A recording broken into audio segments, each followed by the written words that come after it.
आप सबके सामने आरती के बाद में हमारे मदन भैया ने कहा कि उठ करके भाग गए यहां से हमारे बालाजी। चिंता तो हो ही गई। और बात कीमत की नहीं, बात भाव की है। बात कीमत की नहीं, बात भाव की होती है। बहुत आपके सामने सब खोजबीन सब चल रही थी, यहां तक कि मैंने भी अपने हाथ पैर सब्र यहीं की मान लिया आप ही के सामने, लेकिन कोई उसका प्रतिफल हासिल नहीं हुआ। सभी लोग, मैं जब यहां से जा रहा था, मेरे सब श्रोता मुझे ढाढ़स बता रहे थे, तुम मिल जाएंगे, मिल जाएंगे, मिल जाएंगे।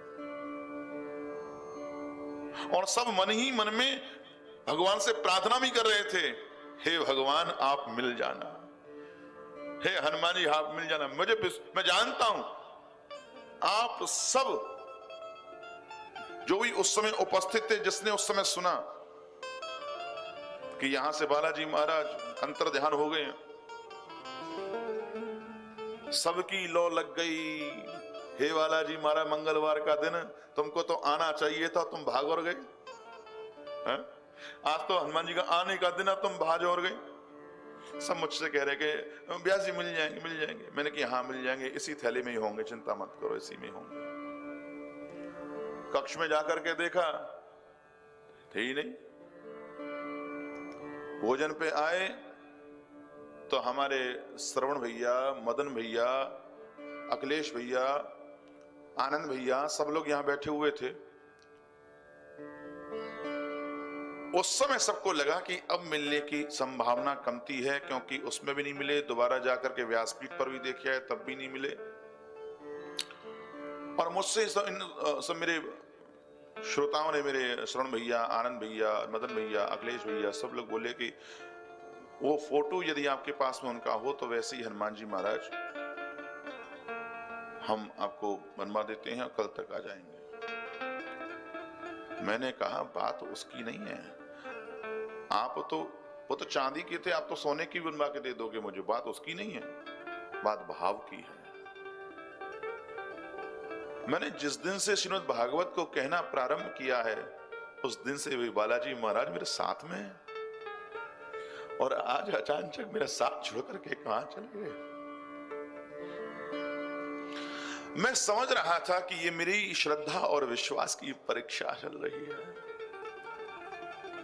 ये भागवत के प्रति, भगवान के प्रति, भगवान के चरणों में मेरी कितनी श्रद्धा है और भागवत की वाक्यों पर कितना विश्वास है, उसकी शायद मेरी परीक्षा चल रही है। मैंने तुरंत मना कर दिया। आपने तो बात भी कर ली थी, अब मेरे आपसे आपने फोन कर रहे थे, मैंने मना भी कर दिया ना, मत करवाइए, चाहिए तो वही चाहिए। मन लग भी नहीं रहा था कहीं, लेकिन मन लगा रहा था, आपको दिखा रहा था कि मुझे उतनी टेंशन नहीं है। अपने अंदर की बात को बाहर नहीं निकाल पा रहा था, क्योंकि यदि मैं ऐसा करता तो फिर आपको लगता कि ये क्या कर रहे हैं। एक ही बात चल रही थी कि चले कहां गए, क्या अपराध हुआ, क्या गलती हुई।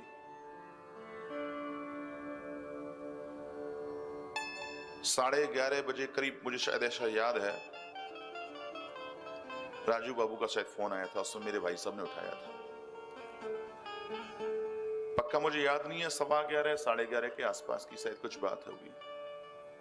राजू भैया के पास में 11:16, हाँ 11:15। अच्छा हाँ, नंबर था नहीं, व्हाट्सएप ग्रुप से, हाँ व्हाट्सएप ग्रुप से। तो 11:16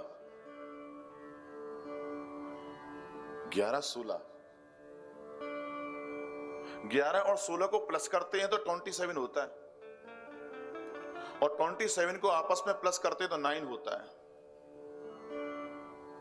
और 9 जो होता है, हम भागवत में कहते हैं ये पूर्णांक है। 1 से लेके 100 तक की गिनती में 9 का जो अंक है ये पूर्णांक है। तो जिस दिन पूर्ण ब्रह्म का अवतार होगा, उस दिन उनके भक्त कहां भाग जाएंगे, उनको तो आना ही आना पड़ेगा साहब, आना ही पड़ेगा, उनको तो आना ही पड़ेगा। खबर आ गई है। हमने विचार किया कि आज रात्रि को इस भक्त के पास ही रहने दो, भक्त को भक्त के पास ही रहने दो, पता नहीं क्या चमत्कार कहीं है तो कुछ ना कुछ करके तो ये आएंगे, खाली हाथ तो ये भैया ये लौट करके आएंगे नहीं।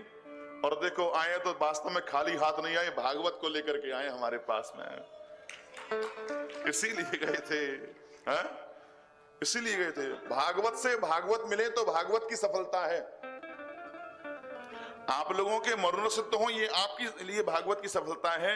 मेरा मनोरथ तो यही होता है कि ये भागवत जो कर रहा हूं यहां से मुझे भागवत मिले।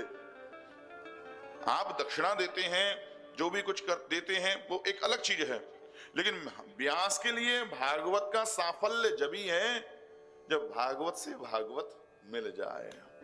तो ये हनुमान जी महाराज भागवत से भागवत ही लेने के लिए आपके पास गए, आपके ऊपर में कृपा करने के लिए आपके पास में गए।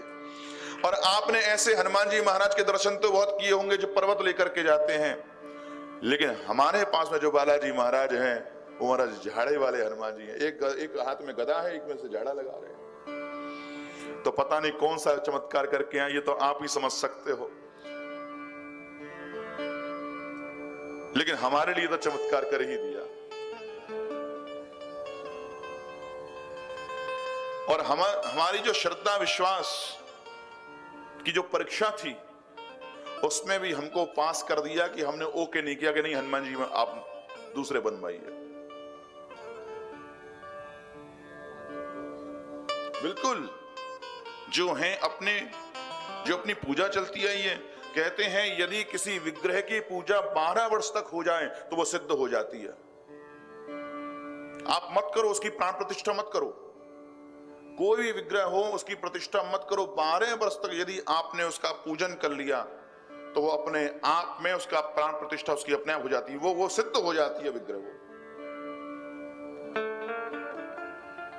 20 साल हो गए इसकी पूजा करते करते।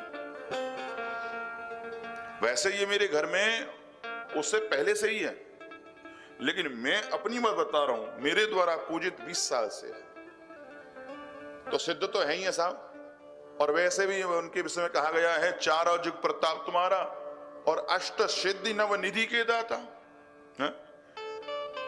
तो पता नहीं कौन सी महाराज ये सिद्धि और निधि आपको देने के लिए गए, ठाकुर जी जाने। वो आपके जीवन में ही आपको पता पड़ सकती है, और यदि आपको पता पड़े तो आप भी और लोगों को बताने का कष्ट करना कि देखो बालाजी महाराज का चमत्कार इस प्रकार से होता है। पता भी नहीं पड़ा कब निकल गए। अरे इतने बड़े हैं और ऐसा भी नहीं हाथ में आके समझ में भी आएगा, लेकिन कब कैसे कब कहां निकल गए पता ही नहीं पड़ा।